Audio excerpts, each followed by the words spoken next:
अभिवादन स्वीकार कीजिए ब्रजेश मिश्रा का और आप देखना शुरू कर चुके हैं द डिबेट। बहनों भाइयों, सदन में एसआईआर के संग्राम के बीच उत्तर प्रदेश में 17.7% से ज़्यादा मतदाता अभी तक ट्रेसेबल नहीं हैं और उनके फॉर्म वापस नहीं आए हैं। बस 3 दिन का वक्त बचा है। ऐसा प्रतीत होता है कि बहुत बड़ी संख्या में मतदाताओं के नाम कटेंगे, क्योंकि जिनके अभी तक 30% तो जो वोटर्स हैं उनकी मैपिंग तक नहीं हुई है। तो अब जब 3 दिन का सिर्फ वक्त बचा है, क्या ये सारी प्रक्रिया पूरी कर ली जाएगी? आज सदन में राहुल गांधी, अखिलेश यादव, सत्ता पक्ष एसआईआर को लेकर जबरदस्त भिड़े, लेकिन ग्राउंड पर क्या चल रहा है, आज चर्चा इसी विषय की।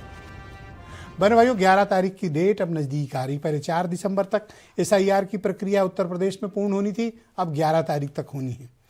और हैरान करने वाली बात यह है कि 17.7% लोगों ने, मतदाताओं ने अभी तक अपने फॉर्म रिटर्न नहीं किए हैं। ये वो हैं जिनको फॉर्म भेजा गया था, उनके फॉर्म वापस नहीं है, यानी उनका नाम था, डुप्लीकेट नहीं है या गलत नहीं है या 2 नहीं है, ये लौट के आने चाहिए थे, ये अभी तक लौटे नहीं है। ये चिंता नंबर 1। चिंता नंबर 2 ये है कि चुनाव आयोग का कहना है कि 30% मतदाताओं तक अभी वो पहुंचे नहीं है, उनकी मैपिंग नहीं हुई, यानी वो वाकई में वही लोग हैं या नहीं, अभी इसकी शिनाख्त भी नहीं हो पाई है। आज 8 तारीख को पूरी हो गई है, अब 9, 10 और 11 को ये प्रक्रिया पूर्ण हो जाएगी। तो क्या इतने कम समय में ये काम को पूरा कर लिया जाएगा या फिर राजनीतिक दलों को अतिरिक्त समय की ज़रूरत है? कायदे से अभी उत्तर प्रदेश में कोई चुनाव भी नहीं है, कोई अर्जेंसी भी नहीं है, कोई मसला भी नहीं है, कोई कानूनी या संवैधानिक बाध्यता भी नहीं है।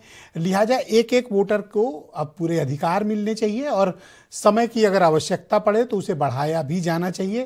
तर्क, नियम, कानून, संविधान सब यही बात कहते हैं। लेकिन क्या आयोग समय बढ़ाएगा, ये सवाल नंबर 1। तो अगर 17.7% लोगों के फॉर्म वापस नहीं आए हैं, रिटर्न नहीं हुए हैं, तो कितने वोट कटेंगे? बहनों भाइयों, इस प्रतिशत के साथ अगर हम जोड़ेंगे तो तकरीबन 2.5 करोड़ से 3 करोड़ के बीच का मतदाता उत्तर प्रदेश में साफ हो जाएगा। 2.5 से 3 करोड़। कौन है ये लोग? क्या वाकई में वैध मतदाताओं के नाम कटे हैं, या जो जिनकी मृत्यु हो गई है उनके नाम अभी तक चढ़े हैं, या डुप्लीकेट नाम हैं, या एक व्यक्ति ने 2 जगहों पर नाम अपने चढ़वा रखे हैं, या यहां से शिफ्ट हो गए हैं, दूसरी जगह चले गए हैं, उनके नाम अभी तक हैं। लेकिन अगर ये मतदाताओं की संख्या 2.5 करोड़ 3 करोड़ है तो ये बहुत हैरान करती है। कोई भी फैसला जल्दबाजी में करना, लोकतांत्रिक प्रक्रिया को बाधित करना या उसमें मतदाता सूची के निष्पक्षता पर सवाल खड़े करेगा। राजनीतिक दल क्या कर रहे हैं? सारी पार्टियों ने पूरी जान लगा रखी है। रूलिंग पार्टी कैंप लगा रही है, अपोजिशन की पार्टी दरवाजे दरवाजे जा रही है, लोगों को जागरूक किया जा रहा है। लेकिन एक और गंभीर चिंता की बात है कि गांव ग्रामीण में एसआईआर को लेकर गजब का उत्साह है और वो वहां बड़ी संख्या में लोग अवेयर हैं और अपने फॉर्म भी भर रहे हैं। चिंता की बात शहर में है, और भी शहर में कौन से? मेट्रो में। मैं 2 शहरों का केवल उदाहरण देना चाहूँगा, बाकी डिबेट में अभी और भी डिटेल जानकारी हमारे साथी प्रवक्ता लोग भी देंगे। लखनऊ और गाजियाबाद, ये 2 ऐसे शहर के रूप में उभरे हैं जहां 2-2, 2.5 लाख लोगों ने फॉर्म ही नहीं वापस किए, या वो रिटर्न नहीं आए, फॉर्म ट्रेसेबल नहीं है। तो अगर लखनऊ में 2 लाख लोग के नाम कट जाएंगे, जैसे कन्नौज का आया, कन्नौज में 2.5 लाख लोगों ने वापस नहीं किए, इसी तरह गाजियाबाद है, वहां भी 2 लाख से ज्यादा लोगों ने फॉर्म वापस नहीं किए। तो क्या ये 3 दिन का वेट कर रहे हैं या फिर वाकई में मिसिंग है?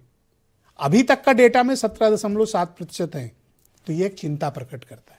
दूसरा, आज लोकसभा में एसआईआर पर बड़ी बहस हुई। ये इलेक्शन रिफॉर्म पर बहस हो रही है और इसमें आज अखिलेश यादव और राहुल गांधी ने बहुत तगड़े हमले सरकार पर बोले हैं। सरकार के बचाव के भी तर्क आए हैं, जहां उन्होंने चुनाव आयोग की पीठ ठोकी और कहा काम सही हो रहा है। तो क्या वाकई में काम सही हो रहा है? और क्या उत्तर प्रदेश में अगर इतनी बड़ी संख्या में नाम कट जाएंगे तो ये जायज़ लोग हैं या नाजायज़ नाम? 2.5-3 करोड़ जुड़े हुए थे। अगर इतनी बड़ी संख्या में नाजायज़ नाम थे और अब तक चुनाव होता आ रहा है तो ये चुनाव की प्रक्रिया पर भी सवाल उत्पन्न करता है। आप कुछ बयान सुने, फिर आज की डिबेट आगे बढ़ेगी। Discussion is about votes, the discussion is about the stealing of votes. The discussion is about the SIR. and I am framing my discussion about votes. Yes. BJP is directing and using the election commission to damage India's democracy. That directly controls the election system of our country.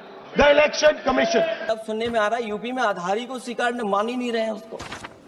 आधार जैसा card जिसमें सब कुछ documented है, आपके fingers हैं, आपकी आई है, आपका पूरा डिटेल है, उसके बाद भी आप आधार को नहीं मान रहे। इसका मतलब ये एसआईआर नहीं है, ये अंदर ही अंदर एनआरसी वाला काम कर रहे हैं। क्योंकि हमने उत्तर प्रदेश में सुना है कि वहां के मुख्यमंत्री जी कह रहे हैं कि हम डिटेंशन सेंटर बना रहे हैं। कांग्रेस हो, समाजवादी पार्टी हो, लेकिन अंदर अंदर एसआईआर की प्रक्रिया में मुझे पता चला है वो भाग भी ले रहे हैं। भाग ले रहे हैं, खुल करके भाग लेते, विरोध करने का नाटक ना करते। लेकिन मतदाता सूची की शुद्धि के लिए पूरी ईमानदारी से भारतीय जनता पार्टी काम कर रही है।